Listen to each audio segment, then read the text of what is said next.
Буве аралы. Бұл әлемдегі ең оқшауланған және адам тұрмайтын аралдардың бірі. Ол Атлант мұхитының оңтүстігінде орналасқан.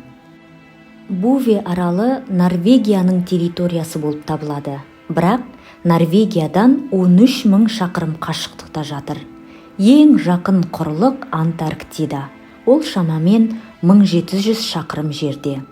Аралдың шамамен 93%-ын мұздықтар алып жатыр. Оның беті үнемі мұзбен және қармен жабылған. Буве аралы белсенді емес жанартаулық арал. Ол шамамен 2-3 миллион жыл бұрын пайда болған.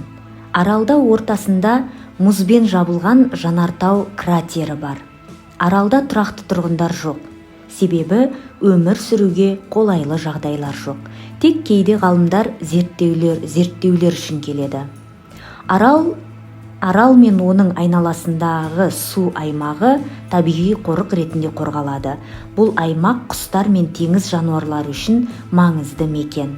Буве аралына баратын кеме немесе экспедиция өте сирек кездеседі.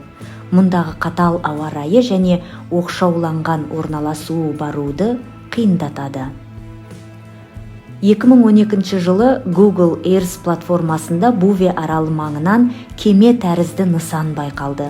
Кейінірек бұл мұзды аймақтың бір бөлігі екені анықталды. Бірақ бұл оқиға интернетте үлкен қызығушылық туғызды. 1739 жылы аралды француз теңізші Жан-Батист Шарль Буве де Лозе ашты. Ол оны алғаш көрген кезде аралды құрлықтың бір бөлігі деп ойлаған. 1927 жылы Норвегия аралды өз территориясы деп жариялады. Буве аралының интернеттегі 2 әріпті ISO коды бар, бірақ бұл код іс жүзінде қолданылмайды. Өйткені аралда ешқандай тұрғын жоқ. Арал маңындағы мұхит суы көптеген пингвиндер, теңіз құстары және теңіз итбалықтары үшін мекен болып табылады. Буве аралы әлемдегі ең қызық әрі жұмбақ орындардың бірі. Себебі ол адамзаттың қатысуынан мүлдем оқшауланған. Аралға адам аяғы өте сирек тиеді. Ал кейбір ғалымдар бұл жерді планетадағы ең жалғыз орын деп атайды. Оның оқшаулығы оны тылсым белгісіз оқиғаларға толы ретінде елестетуге мүмкіндік береді.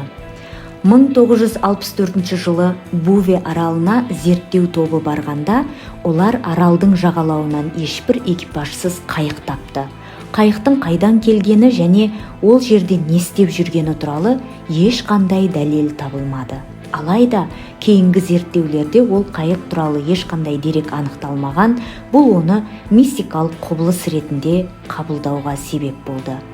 Кейбір интернет қауымдастықтар Буве аралын әлемнің шетінде орналасқан жер ретінде көреді. Олардың пікірінше, арал бір түрлі энергетикалық құбылыстардың немесе уақыт өлшемдерінің қиылысы болуы мүмкін. Конспирологтар Буве аралын түрлі құпия жобаларға байланыстырады.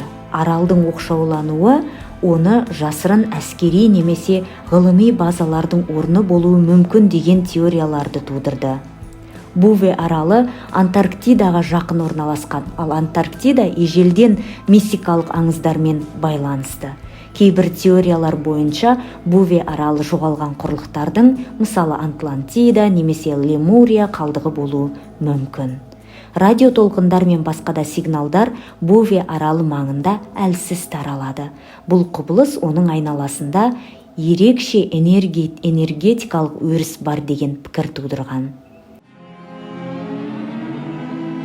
Кейбір зерттеушілер аралдың табиғи емес, жасанды түрде пайда болған болуы мүмкін деп болжайды. Бұл әсіресе оның вулкандық шығу тегі толық зерттелмегендігіне байланысты айтылған. Аралдың интернеттегі ISO домені еш жерде қолданылмайды. Бұл аралды виртуалды әлемдегі жоғалған аймақ деп атауға себеп болды. Кейбіреулер бұл аралдың цифрлық символикасын шын өмірдегі құпиямен байланыстырады. Буве аралы кейбір философтар мен жазушылардың қиялында уақыт пен кеңістіктен тыс мекен ретінде суреттеледі. Оның оқшаулығы оны әлемдік жалғыздық пен адамзаттың шекараларын бейнелейтін белгі ретінде көруге мүмкіндік береді.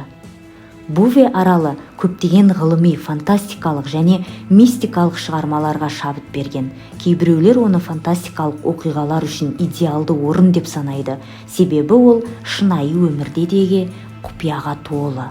Буве аралының мұз жамылған табиғаты мен тылсым тарихы оған ерекше мистикалық сипат береді. Оны зерттеуге келген ғалымдар мен зерттеушілердің әрқашан ерекше оқиғаларға тап болатыны бұл жерді шын мәнінде жұмбақ мекен етеді.